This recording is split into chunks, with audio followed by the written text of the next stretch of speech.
right, I'll go back to the beginning. All right. Well, anyway, like I said, I'm the conservator at Hagley, so I'll give you a little bit of a backstory of the history of the institution, the library more specifically, but a bit about how we started. The library first opened in 1961 as the Eleutherian Mills Historical Library.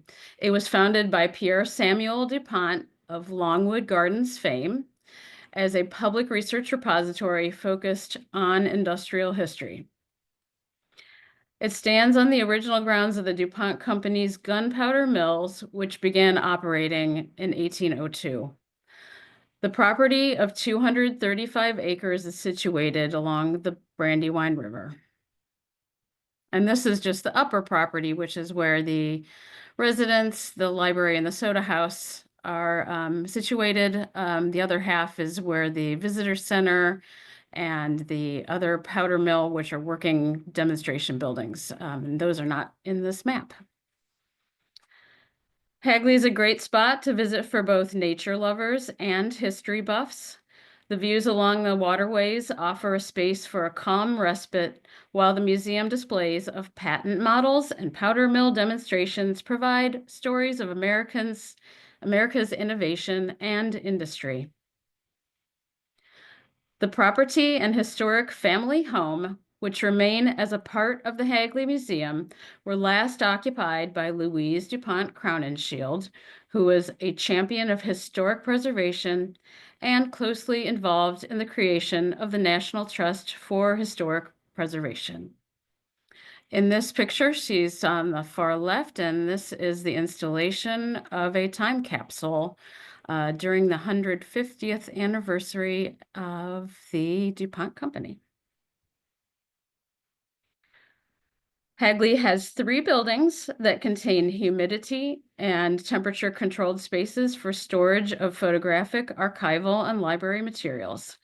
The 2 largest spaces are in the Hall of Records and the Soda House. The Hall of Records was originally built by the DuPont Company in the early 20th century for storage of their business papers. That's pictured on the left. Portions of the soda house were once used for storage of potassium nitrate, a component of gunpowder. The soda house stacks areas were first constructed in the 1980s. Initially, there was a lower level, and then they added an upper level. Originally, the upper level was used for the Delaware Antique Show, as well as garden show and plant show. The Hall of Records contains storage for museum artifacts, archival collections, and a humidity-controlled walk-in cold storage space for photographic films, which is pictured here. The library contains books, trade catalogs, and photographic collections. Carroll and Carter Litchfield were 2 scholars who donated their collections related to the production and use of materials made from salts and fats and oils. Those might be of interest to some conservators. There are some things to do with paints and soaps in those collections. They had provided us with some funding that allowed for expansion improvements of the Library Conservation Lab in 2017. Library conservation until the late 1990s was primarily devoted to binding, rebinding, and care of books and other typically library materials, less so manuscripts and photographic materials. The space was cramped, dim, and packed with immovable cast iron equipment for disbinding and rebacking books. It lacked good space for working on large flat items such as maps, and there was little storage space for things like paper, boards, folders, and blotters. After some relocation of non-conservation staff, 2 walls were removed to expand the lab area and a new ceiling grid was configured. The expanded section was arranged with the book presses and board crimper and cutter all together. to make it a little bit more functional for doing book conservation versus other types of conservation. And this is how the conservation lab looks today. The improved lighting, particularly, is one of my favorite parts of the project. So the library's earliest collections are related to the DuPont family and company, and the early focus in terms of other industries were railroads and steel. The library continues to collect with a general focus on the history of business and technology. Industrial design is one of the subcategories of collecting, with papers and products from practitioners who created products of the 20th century, including Raymond Loewy, Mark Harrison, Irv Coons, and Marshall Johnson. The industrial design section is where the Thomas Lamb manuscripts and artifacts fit in. Before I speak about plastics, of course, as I mentioned, I'm a photo and paper conservator. So if there's anything about plastics that I've missed, please let me know. I'm interested in hearing about what other people have done with similar collections of mixed materials. There are some plastics used in photographic materials, and those are certainly the ones that I'm most familiar with. The history of plastics and polymer formulations is short, and yet it's very complicated, and there's so much more to learn. The Thomas Lamb collection at Hagley is a document of the work of a prolific 20th century industrial designer. Lamb's universal designs for handles of tools and everyday cookware continue to influence products of today. Thomas Lamb was known in the commercial design world as the handle man. Whether he approved of this moniker or not is debatable. His career began as an illustrator, creating colorful and amusing characters for children's stories, bedding, handkerchiefs, and other home goods. This line of products was called Kittyland. Lamb had success in this early part of his career, but once his work shifted to improvements in handle shapes, his focus was solidified. His first patents were for improvements in crutches. This work and the origins of universal design itself were the direct response to the needs of World War II veterans with disabilities. Lamb's limb rest adjustable crutch design was an assistive technology based on his own observations. Probably the most successful and long-lived designs created by Lamb was the Cutco wedge lock knife handle. He also developed ergonomic shapes for coffee pots, cooking pots, and luggage. After today, you may even start to see some of his designs in places such as your own kitchen. Lamb's notebooks and lecture materials are also preserved at Hagley. They reveal a man driven to make all tools and hand-manipulated products more comfortable and easier to use. The evolution of a design can be experienced through visual and tactile study of Lamb's handle-shaped prototypes. A few years ago, these Lamb handles had been selected as a highlight for Archives Month. And if you're not familiar with that, it's normally October, and it's typically a show and tell. So somebody had decided that the Lamb handles would be a great thing to use. Prior to a live special event, the group of chosen handles were evaluated by conservation. At that time, some strong and repellent odors were experienced as they emanated from storage boxes. It was observed that some of the metal handles had surface corrosion and were being stored in the same containers as plastics and wood pieces, which is bad. Some of the metal handles were quite heavy, and a test of the corrosion confirmed that their identity was lead. This was concerning, and a plan to do a full assessment was placed high on the priority list. A survey of the 3D artifacts in the collection was started with a review of the finding aid, which listed 56 linear feet of handles for crutches, baggage, gardening tools, kitchen implements, and cutlery, as well as unidentified handles and printing plates. Oh, and don't forget machetes, tennis rackets, and golf clubs. You see, Thomas Lamb was laser focused on the shortcomings of generic handle designs. The General Conditions Survey was completed in 2023, thanks to the help of our summer intern, Eleanor Lieberman. During the survey, I wanted to document conservation needs and storage container improvements, and I hope to identify what types of plastics were present. Determining which of the items were made of one of the unstable types of plastic was important, and I wanted to limit the impacts of acidic off-gassing and weeping, chemicals that could be damaging to adjacent collection items like metal handles. The same collection storage space is where manuscript papers are housed. The handle artifacts span the 1950s through the 1960s, a peak time for production of various new plastic materials. We took a little time to dive into the manuscripts portion of the Lamb collection to see if there were any clues about the materials that were used. Unfortunately, we didn't find much relevant information with the time limitations that we had. And this is one of his very detailed schematics that he drew, along with some shelving.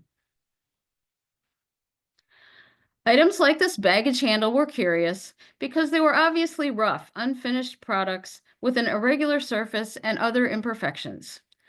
The surface characteristics, translucence, color, weight, smell, and production method were examined, and these details were used to answer a series of questions on an online site that aids in identification of polymer types.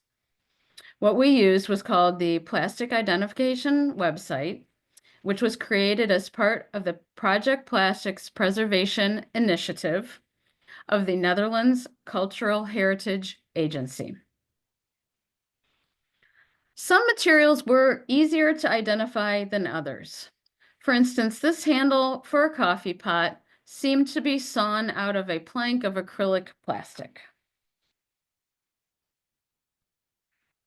There were also numerous items in plaster, as well as two-part molds. I really like the shape of this one. It looks really nice in this plaster color. The success of the process of identification was somewhat limited. This image shows my attempts to identify some pieces of knife handles. Possible plastics were vulcanized rubber, polymethyl methacrylate, melamine, and unknown, but I still really wasn't sure. I thought this black handle might be Bakelite, which was the first man-made plastic created in the early 20th century. We could use some of the patent number identification molded into the forms to try and limit date ranges. Otherwise, many of these items don't have specific dates on them. This black handle says it was made in the USA. Oh, and then there were these interesting but confusing oddities like this wood-resin hybrid. We found it hard to identify many of the plastics. The Plastic ID website is designed to be used in conjunction with a specific set of known plastics called the PIT kit. That is to be used as a reference. But we didn't have this kit of known polymers. I also have a sense that there can be unanticipated bias built into plastic identification. I learned later this collection contains polymer types I never expected it to have. Some of the bias, I think, might be based on the focus of cultural heritage on art materials rather than consumer goods. Another interesting group of materials was these foam shapes. They all have a gritty texture at this point in time. Looking at them with UV light showed a few differences in fluorescence, which may be related to added paints and possibly stages of aging of the material. And then in addition to the plaster handles, there were plaster molds in the collection. In anticipation of the need to isolate acidic vapors from part of the collection, Eleanor and I did an informal experiment to test a method of preserving plastics in sealed packages. Some of these collections may be placed in our cold storage or freezer in the future for preservation. However, there's such a volume of handles that some probably should remain more accessible in storage for researcher viewing and access. Our experiments were conducted with the use of 80 strips to determine if a sealed package with an acid sink or oxygen scavenger could improve storage of some of the off-gassing plastics. 3 different absorbent packets were already available in our inventory. The Clariant OxyGuard at the left, the activated charcoal packets in the center, as well as Kodak molecular sieves, which is the white packet, and those were developed for housing photographic film reels to absorb acetic acid specifically. Cobalt relative humidity cards were placed in the sealed packages to keep track of what level of humidity was inside. The packages were made of static shield film, which is heat sealable and semi-translucent. However, at the end of the test, it was observed that the RH inside the packages had increased to that of the ambient room air, which was higher than the space where the materials had been prepped and sealed. So it seems like either the seals were not satisfactory or the material is somewhat permeable or possibly both. We did observe that all 3 absorbers performed similarly for this particular test. The package with the 80 strips with the film alone and no acid absorber turned green, while the others remained mostly blue, indicating less acids built up in the sealed air when an absorber was present. The OxyGuard seemed to perform slightly better with less noted color change to the 80 strip, while any of the acid-absorbing packets could be effective for acetic acid vapors from cellulose acetate film. I don't know which absorbent materials would be best for cellulose acetate, butyrate, or other unstable plastics not found in photographic collections. I also have not researched any methods to determine the volume of acid absorber required for a bulky solid plastic item. The time frame of effectiveness of a sealed package of this type would also need to be tested. We looked at a few of the handles that were unknown plastics with Hagley's objects conservator, Ebenezer Cotai. He thought some of them could be of cellulose nitrate, and he set us up to perform a chemical test with diphenylamine. A small scraping from the inside of a hollow plastic handle was taken, and a piece of known cellulose nitrate photographic film was used as a comparison. When positive, as on the right of this slide, this chemical test results in a deep blue color. This particular handle, however, was not cellulose nitrate. Ebenezer also helped Eleanor perform corrosion removal and waxing of some of the more disfigured metal alloy handles. The heaviest corrosion was removed with a scalpel while avoiding adhered labels and inscriptions. A coating of wax was then applied to protect from future corrosion. To learn more about what other institutions do with their plastics, we made a trip to the Philadelphia Museum of Art. There we met with conservation scientist Catherine Duffy, conservators Sally Malenka and Kate Kafari, and fellow Casey Hamilton.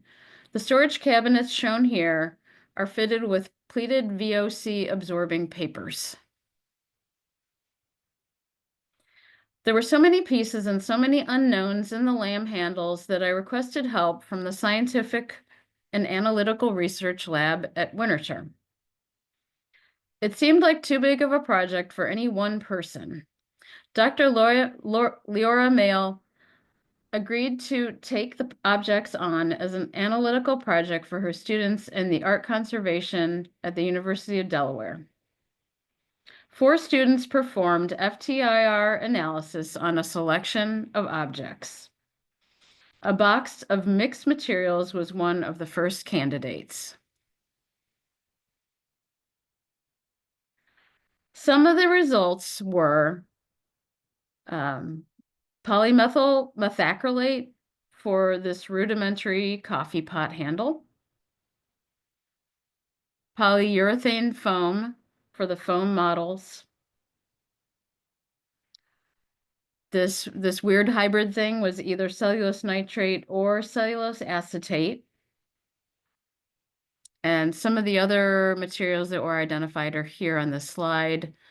There was a lacquer-based resin, phenol formaldehyde, bakelite, cellulose nitrate, nylon, polyethylene, polymethyl methacrylate, polyurethane, and polyurethane cast elastomer. What didn't come up in the Getty library was plastic wood.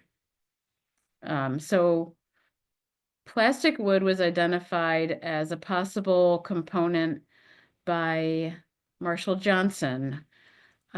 He was another product designer who was an associate of Thomas Lamb. His papers are also housed at Hagley Museum and Library, and he had answered some questions for me about handle design. Marshall identified plastic wood as a product that Thomas Lamb used frequently to adjust and shape the contours of handles. A partially used tube of the material is also in the Lamb collection. Cameo, which is the database of art materials, lists it as a wood, flour, and cellulose nitrate resin mixture. However, since the 1990s, it has been made of latex. One of the biggest surprises for me was the number of handles that had been fabricated from epoxy resin. Eraldite was one specific brand that was revealed through analysis. And I still need to take some time to review the results of the analysis, which will be made available to researchers. I'm extremely appreciative of all who helped with the project, especially Liora and the students Susanna, Haley, Vivian, and Clara. To learn more about Hagley Library, and if you're interested in starting research with our collections, you should visit hagley.org, hagley.org, where you can find portions of the collections that have been made available online. You might also browse the library catalog to identify books and trade catalogs of interest, or the descriptive finding aids, which summarize contents of each individual archival collection. Hagley's Center for Business of History, Business Technology, and Society administers short-term exploratory and longer-term research grants. Researchers from across America and the globe regularly take advantage of the support and the vast collections at Hagley. Thank you. Wonderful. Thank you so much. So Gary, do you want to move into Q&A? Yeah, I think we should. Thank you very much, Laura. I think it was really fascinating. And I think, what you're doing goes well beyond issues regarding handles. I mean, people must have all sorts of plastics in archives made out of the same materials as these handles that you have. And you probably have one of the greatest collections of various types of plastic in any archives. So you're probably going to be the go-to place for people who want to do plastics research. Right. Yeah, there are a lot in the museum side of things. Obviously, the DuPont, the early DuPont products, a lot of things that were just experimental, including nylon and Teflon. Teflon? I think Teflon is the other one that's over there. Well, I want to open it up to other people who have questions. I'll give you one to start off with. One of the issues that you mentioned was the sealed packages, and that there might have been a problem with the seals. And I noticed that you were sealing, or one of your colleagues was sealing them with a tacking iron. I was wondering, is there a way to test how good that type of seal is by submerging one of these sealed packages in water and seeing if any bubbles come up? Not necessarily with one of your original artifacts, but just, as a test to see if the methodology of sealing is working. I think that's brilliant. I think I'm definitely writing that down. Yeah.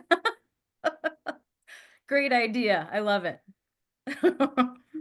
But, like an eraser in the package or something, just to have some sort of an object in there.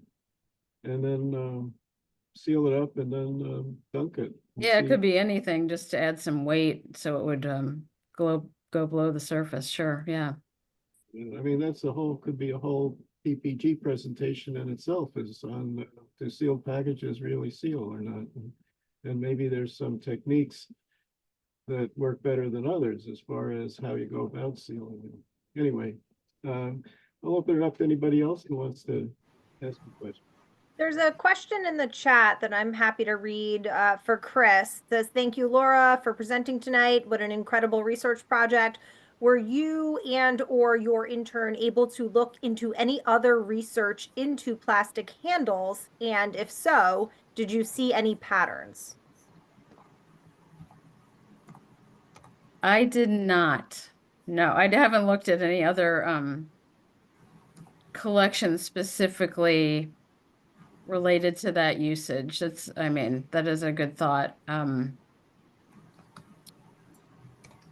And I think Chris had another question about.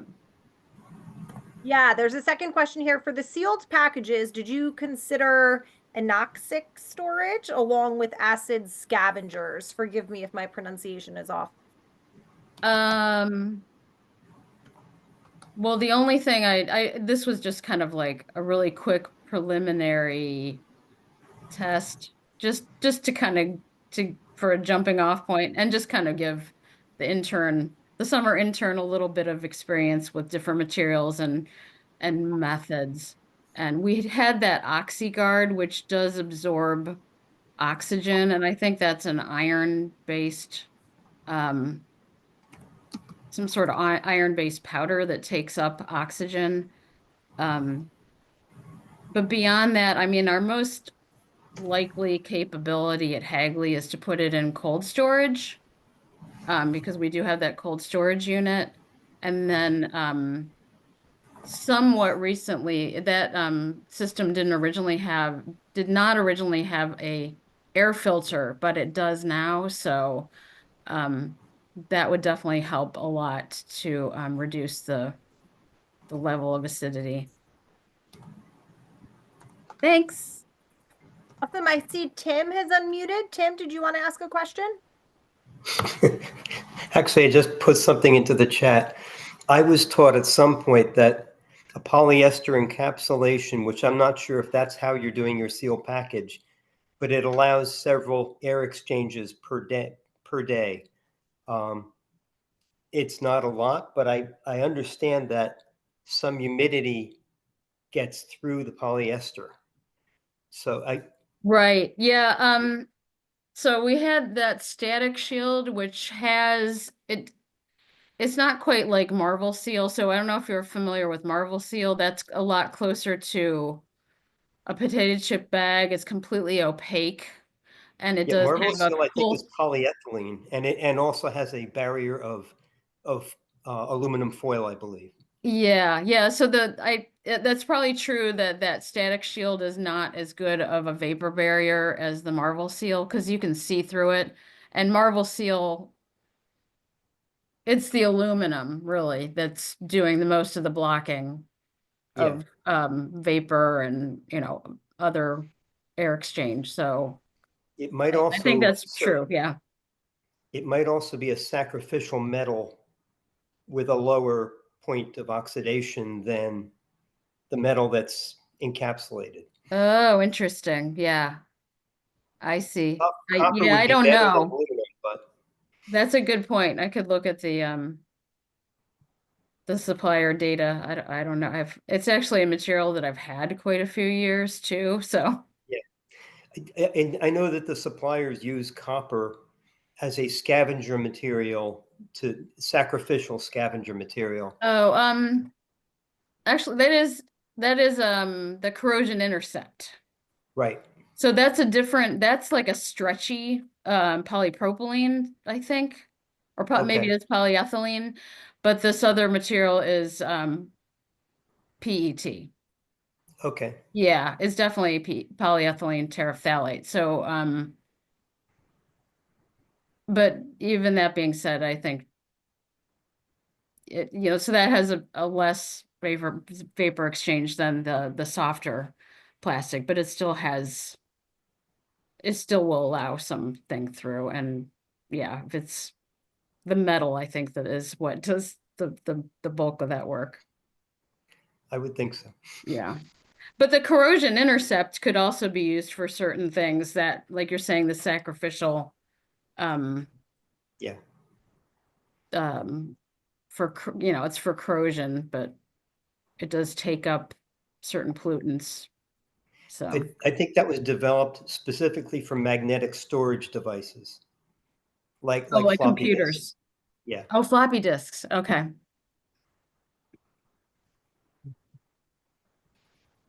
Okay. Mm. And oh, I'm sorry. I didn't mean to interrupt you. Nope. Anyone else, you're welcome to unmute yourself and ask a question or type it in the chat, and I would be happy to read it for you.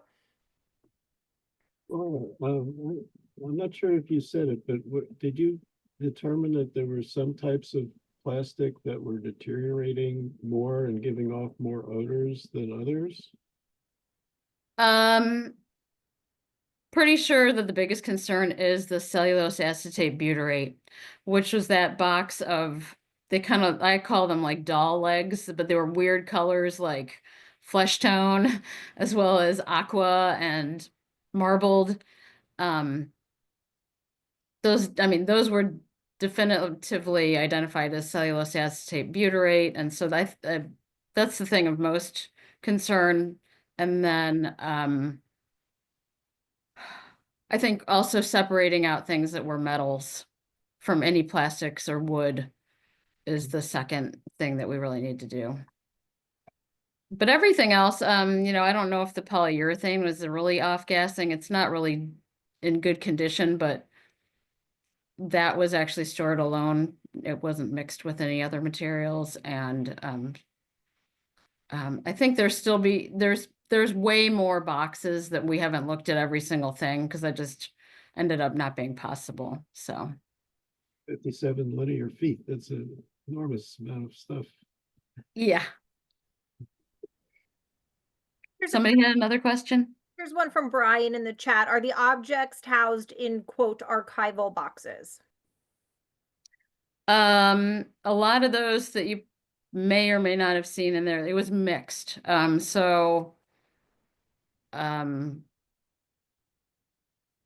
it's like a combination of things. Some of them were, because of the way our storage is set up, we're kind of wedded to using record cartons, which sometimes becomes a problem for 3D artifacts because they don't always fit in a record carton. So some of these, they were trying to use the whole block of a record carton space, and then internally there were smaller boxes that were acid-free neutral paper material. The outer boxes in many cases weren't.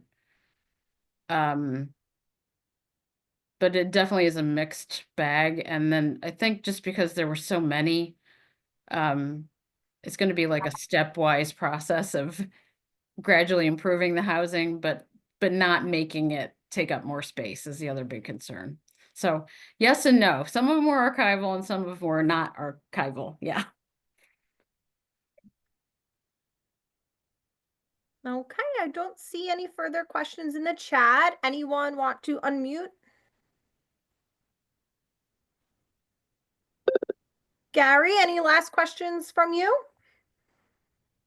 No, I just want to thank Laura again, and thank you, Melissa, for making all this happen. And we did record, we'll do a little editing at the beginning, I think, to take out some stuff that didn't need to be there. And we'll post that to the webpage within the next few days. Awesome. I just Laura, saw- last I'm sorry. No, go ahead. I was going to give you the last word. Go ahead. I was just reviewing the chat. I saw Brian Draper mentioned the wooden objects may be patterns which could have been made by a pattern maker who would carve out of wood the shape for mold making. That's interesting. Yeah, I don't know. That might be something I could find in the paper records. Also, he recognized Inger Hobie in the old lab. Yes, that was the original book conservator in the 1990s. Thank you, everybody. Awesome. That's all I have. Thanks so much. Gary, we're good? Thank you. Okay. Have a great night, everybody. We'll see you at the next one. Bye. Right.